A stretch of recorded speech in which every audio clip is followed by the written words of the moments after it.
Assalamu alaikum students, hope so you will be very fine. Today I want to discuss with you people reading skills. Overall हमारे पास जो communication skills हैं उसकी चार major types हैं: listening, speaking, reading and writing. पहले ही lectures के अंदर, very first lecture के अंदर आप लोगों को बताया गया था कि a good reader is a good writer and a good listener is a good speaker. A good reader is a good writer, a good listener is a good speaker. तो आज हमने जिस स्किल्स को, कम्युनिकेशन स्किल्स को discuss करना है वो हमारे पास रीडिंग स्किल्स है। तो हम देखेंगे कि रीडिंग क्या होती है, इसकी स्किल्स क्या होती हैं और अच्छी जो रीडिंग होती है उसकी क्या क्या क्वालिटीज होती हैं, गुड रीडिंग की कौन कौन सी क्वालिटीज हैं, इसको हम लोग डिस्कस करेंगे। तो ये आप लोगों के स्टूडेंट लर्निंग ऑब्जेक्टिव्स हैं कि आज के इस लेक्चर को सुनने के बाद आप लोग इस काबिल हो जाएंगे कि आप लोगों को रीडिंग स्किल्स के बारे में पता चल जाएगा और आप लोगों को क्वालिटीज़ के बारे में पता चल जाएगा कि कौन सी मेजर क्वालिटीज़ होती हैं रीडिंग की।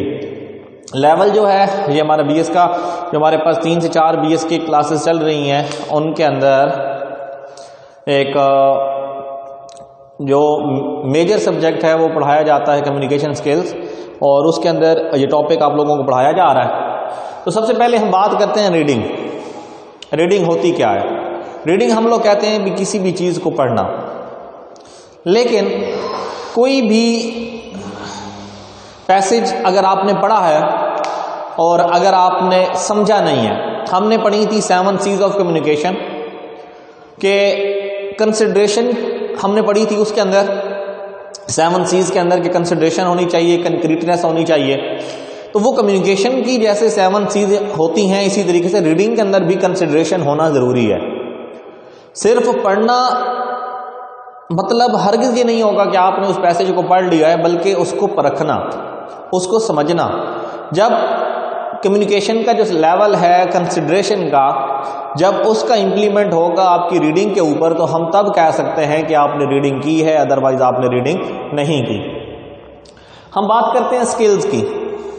स्किल्स हम इसको कहते हैं कि महारत।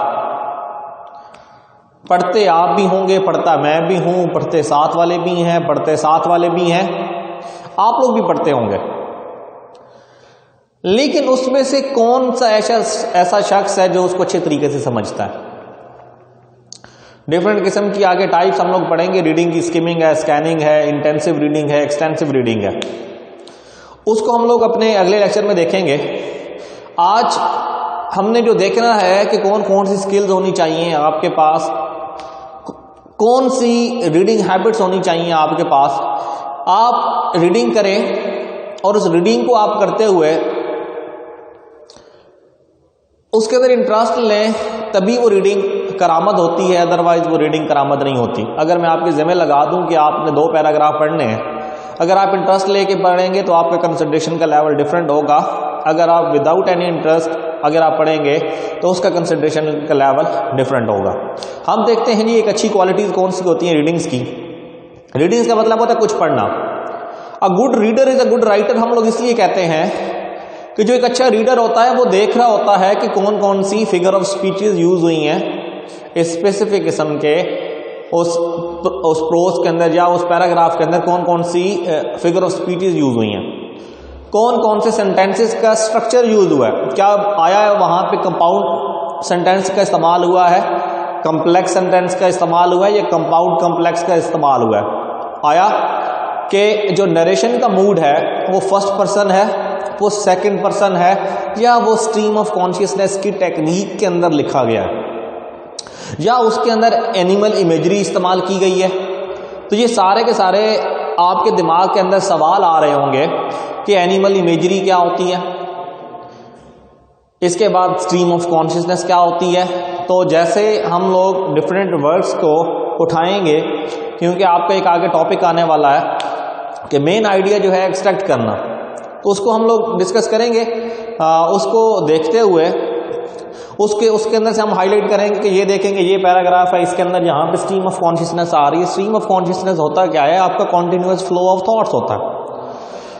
आपके थॉट्स का एक जगह से जंप करके दूसरी जगह पे जाना, आपके कॉन्शियस माइंड से जाके सब कॉन्शियस और अनकॉन्शियस माइंड को परखना कि उसके अंदर क्या लिखा हुआ है। जो एक अच्छा रीडर होता है वो हमेशा अपनी कॉन्शियस स्टडी कर रहा होता है।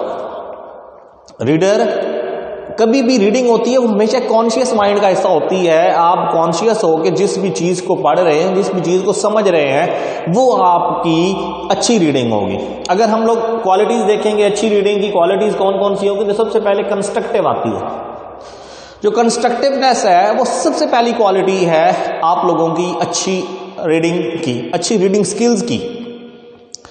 जो पहली क्वालिटी है कि कंस्ट्रक्टिवनेस होनी चाहिए।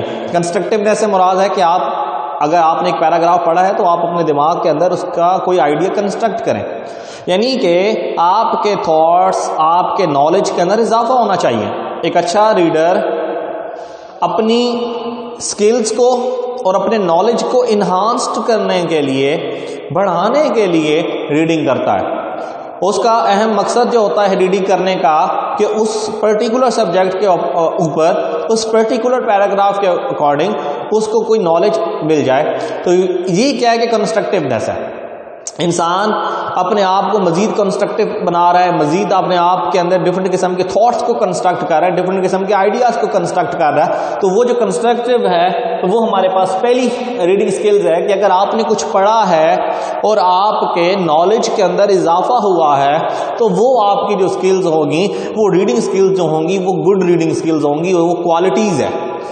रीडिंग स्किल्स की क्वालिटीज में आपने आपने एक वर्स पढ़ी, उस वर्स को आप 10 दफा पढ़ें, 20 दफा पढ़ें या 30 दफा पढ़ें, तो एक मकाम ऐसा आएगा जब आपको वो मीनिंगलेस लगेगी। क्यों? क्योंकि हम अगर उसके अंदर से मजीद मीनिंग नहीं ढूंढ सकते उस स्पेसिफिक वर्स से, तो इसका मतलब है कि वो आपकी दोबारा उसको रीड करने का कोई फायदा नहीं है। आपकी रीडिंग का फायदा तब है आपका कोई आइडिया बने, आपका कंस्ट्रक्टिवनेस बने, उस आइडिया को आप अपने नॉलेज का एक, जो आपके दिमाग के अंदर एक चिप लगी हुई है, समझे कि एक मेमोरी चिप है, उसके अंदर स्टोर करें। अब उसको पढ़ने के लिए दो किस्म के थॉट्स होते हैं, दो किस्म के मीनिंग्स होते हैं। एक डेनोटेटिव स्टडी होती है और एक कॉनोटेटिव स्टडी होती है। डेनोटेशन और कॉनोटेशन कहा जाता है। डेनोटेटिव स्टडी जो होती है वो आप लोगों की डिक्शनरी मीनिंग्स होती हैं।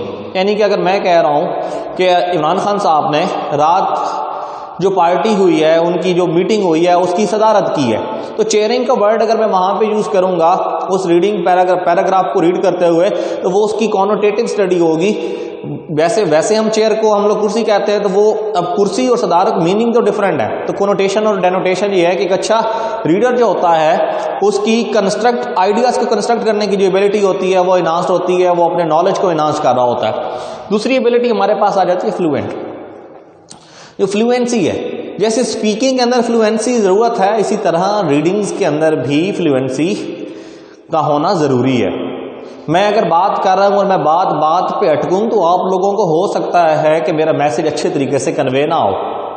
इसी तरीके से जब आप लोग कोई भी चीज पढ़ रहे होते हैं और बार बार रुक रहे होते हैं, यानी कि एक लाइन के अंदर आपने अगर 10 दफा डिक्शनरी जाके देखी है, तो वो जो आपका इंटरेस्ट है वो खत्म होगा, आपको अच्छे तरीके से समझ नहीं आएगी। तो इसीलिए कहा जाता है good reader is a good writer. जब आपकी वोकैबुलरी इन्हांस्ड होगी, आपकी स्किल्स डेवलप्ड होंगी, आप तब भी अच्छे तरीके से लिखना स्टार्ट करेंगे। और ये habit with the passage of time आपकी डेवलप होती है कि अच्छे रीडर आप तब बनते हैं। ऐसा नहीं है कि आपने आज रीडिंग की है और फिर साल रीडिंग ना करें और फिर 2 साल के बाद रीडिंग करें, तो ये एक हैबिट है। जब आप डेली रूटीन के ऊपर इसको अपनाएंगे तो ये एक आपकी परमानेंट हैबिट बन जाएगी। और उसके बाद आप हो सकता है कि ऐसा हो कि आप जब तक 3 से 4 पेजेस किसी किताब के ना पढ़े आपको नींद ही ना आए। तो फ्लुएंसी होनी चाहिए, यानी कि आप पढ़ते पढ़ते अटक ना जाएं। एक पेज है, सिंपल सी एग्जांपल है, कुरान मजीद आप लोग भी पढ़ते हैं, कुरान मजीद मैं भी पढ़ता हूं। जो शख्स रूटीन के साथ कुरान मजीद की तिलावत करता है उसकी जो फ्लुएंसी है, और एक शख्स जो कभी कभार कुरान मजीद की तिलावत करता है उसकी फ्लुएंसी के अंदर फर्क है, उसके कंसंट्रेशन के लेवल के अंदर भी फर्क है। इसी तरीके से अब कुरान मजीद अरबी जबान के अंदर है, तो वहां पे पढ़ने के अंदर फ्लुएंसी तब होती है जब हमें हैबिट होती है। इसीलिए कहा जाता है कि कोई बच्चा अगर ऐसा है उसने 4 से 5 पारे पढ़ लिए तो वो आगे खुद स्पीड से क्या पढ़ना शुरू हो जाता है, जल्दी से खत्म करना शुरू कर जाता है। तो जब आपकी हैबिट होगी, फ्लुएंसी होगी, पढ़ने के अंदर फ्लुएंसी होगी, आपका कंसंट्रेशन का लेवल तभी डेवलप्ड होगा। इसी तरीके से उर्दू की मैं रीडिंग की बात करूं या इंग्लिश की रीडिंग की बात करूं, जब आप बार बार पढ़ेंगे कुरान मजीद की तिलावत की तरह, रूटीन के अंदर तिलावत जैसे की जाती है इसी तरह रूटीन के अंदर जब आप किसी चीज़ को पढ़ेंगे तो आपका कंसंट्रेशन का लेवल भी तभी बेहतर होगा और आपकी रीडिंग क्वालिटीज़, रीडिंग के अंदर जो बेस्ट क्वालिटीज़ है उसके अंदर एक फ्लुएंसी भी डेवलप्ड होगी जो कि आपको आने वाले वक्तों में फ़ायदा देगी। इसके बाद तीसरी हमारे पास आ जाती है स्ट्रैटेजिक। कोई ना कोई स्ट्रैटेजी होती है हर एक इंसान की, कोई ना कोई प्लान होता है। आपने भी ज़िंदगी में प्लान बना रखे होंगे कि BS इंग्लिश करने के बाद, BS बॉटनी करने के बाद, BS मैथ करने के बाद मैंने इस फील्ड के अंदर जाना है। रीडिंग के अंदर भी डिफरेंट किस्म की स्ट्रैटेजीज होती हैं। आप ये लेक्चर सुन रहे हैं, मैं अभी लेक्चर प्रेजेंट कर रहा हूं, आप ये लेक्चर सुन रहे हैं, आपका मकसद क्या है?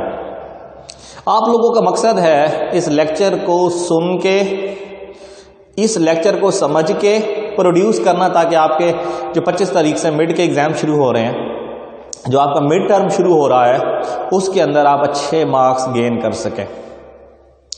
इसी तरीके से अगर ये लेक्चर आपको सॉफ्ट फॉर्म में दे दिया जाए और आप इसको पढ़ रहे होंगे तो आपकी स्ट्रैटेजी क्या होगी, आपकी प्लानिंग क्या होगी कि इसको मैं इस अच्छे तरीके से समझूं, इस पूरे पैराग्राफ को अच्छे तरीके से समझूं, इस पैराग्राफ में जो मेन आइडिया है, ये जो मेन थीम है, उसको मैं एक्सट्रैक्ट करूं और उसको पर्सनल अपने वर्डिंग के अंदर, अपनी ओन वर्डिंग के अंदर उसको लिख के प्रेजेंट कर दूं पेपर के अंदर, ताकि हो क्या कि मेरे मार्क्स अच्छे आ जाए। तो हर एक रीडर जो होता है उसका कोई ना कोई मकसद होता है कि मैंने इसको पढ़ के करना क्या है। तो ये जो स्ट्रैटेजीज होती हैं ये रीडिंग का हिस्सा होती हैं। आप लोगों को अगर ज़बरदस्ती किताब खोलने का कह दिया जाए तो आप लोग नहीं खोलेंगे, लेकिन अगर आपको कह दिया जाए कि आपके, जैसे कि आप लोगों को मैंने कहा है कि आपके जो असाइनमेंट्स हैं आपने 7 तारीख को जमा करवानी है और आप लोगों ने जमा करवा दी, कुछ लोग ऐसे हैं जिन्होंने नहीं जमा करवाई, जिसका मतलब है कि कोई ना कोई मजबूरी होगी या कोई ना कोई प्रॉब्लम होगी, तो आप इसके जिम्मेदार वो खुद होंगे। तो उस असाइनमेंट को लिखने के लिए आपको पहले रीडिंग की ज़रूरत पड़ी है। आपने क्या किया, डिफरेंट वेबसाइट से, डिफरेंट बुक से हेल्प ली है, डिफरेंट लेक्चर्स को सुना है और उससे आपने उनको रीड भी किया, किताबों से रीड किया है और उसको फिर अपने वर्डिंग के अंदर एक्सप्लेन कर दिया है और वो असाइनमेंट्स आप लोगों की मेरे पास पहुंचाई हैं। तो आपने क्या किया है, उसके अंदर डिफरेंट किस्म की स्ट्रैटेजीज बनाई है, प्लान बनाया है कि मैं पढ़ रही हूँ, मैं पढ़ रहा हूँ तो इसका मकसद क्या है, उसका मेन थीम क्या है, मेन आइडिया क्या है, तो ये स्ट्रैटेजी होती है। इसके बाद आ जाती है मोटिवेटेड। कोई भी रीडिंग है, किसी भी चीज़ की आप लोग रीडिंग कर रहे हैं, वो हमेशा आप लोगों को मोटिवेशन देती है, वो आप लोगों को मोटिवेट करती है। कोई भी स्टोरी है, और हमेशा कहा जाता है कि अगर आपने ज़िंदगी में कामयाब होना है तो आप लोग कामयाब लोगों की कहानियां ना सुने, कामयाब लोगों की कहानियां ना पढ़ें। कामयाब लोगों की कहानियां पढ़ने से आपको प्लेजेंट फील करेंगी, आप लोगों को प्लेयर फील होगा। लेकिन जो हमेशा हारे हुए लोग होते हैं, जिन्होंने जिंदगी में फेलियर्स देखे होते हैं, उनके दिमाग में आइडियाज होते हैं। तो सक्सेसिव स्टोरीज आप लोगों को क्या देती हैं, आप लोगों को प्लेयर देती हैं। लेकिन जो अनसक्सेसफुल स्टोरीज होती हैं वो आप लोगों को आइडियाज़ देती हैं, और आइडियाज़ ही इंपॉर्टेंट चीज़ है रीडिंग के अंदर कि आप लोगों को कोई आइडिया मिले और उस आइडिया से आप लोग इंस्पायर्ड हो और उसकी इंस्पायरेशन के अंदर आके आप मज़ीद कुछ लिखें, मज़ीद कुछ पढ़ें। तो अच्छी क्वालिटीज़ क्या होती हैं रीडिंग की कि उसके अंदर क्या क्या चीज़ें होनी चाहिए, कंस्ट्रक्टिवनेस होनी चाहिए, फ्लुएंसी होनी चाहिए, प्लानिंग होनी चाहिए, और साथ साथ उसके अंदर हमारे पास जो लास्ट भी चीज़ आती है कि मोटिवेशन होनी चाहिए। तो अगर रीडिंग मोटिवेशन है तो एक अच्छी क्वालिटी होगी रीडिंग की। कोई भी पैराग्राफ है अगर उसके अंदर आपको मोटिवेशन मिल रही है तो एक अच्छी क्वालिटी होगी, और आप जितना अच्छे तरीके से मोटिवेट होंगे आप उतने अच्छे तरीके से प्रेजेंट करेंगे। तो लास्ट में मैं अगेन वही बात करता हूँ कि good reader is a good writer. तो आप अच्छा पढ़ें ताकि आप अच्छा लिख सकें अपने इम्तिहान के अंदर। यहीं पे मैं अपनी बात का ख़त्म करता हूँ। बाकी मज़ीद जो रीडिंग की स्किल्स हैं जिनको स्पेसिफिक नाम दिए जाते हैं, skimming, scanning, intensive, extensive, inductive and deductive reading, तो वो इंशाल्लाह हम अपने अगले लेक्चर के अंदर डिस्कस करेंगे। आज तक के लिए इतना ही। जहाँ तक अगर किसी भी किस्म की कोई कन्फ्यूजन हो तो आप लोग मुझसे चैट बॉक्स के ज़रिए, कमेंट बॉक्स के ज़रिए और व्हाट्सएप के ज़रिए कॉन्टैक्ट कर सकते हैं। तब तक के लिए अल्लाह हाफ़िज़, शुक्रिया।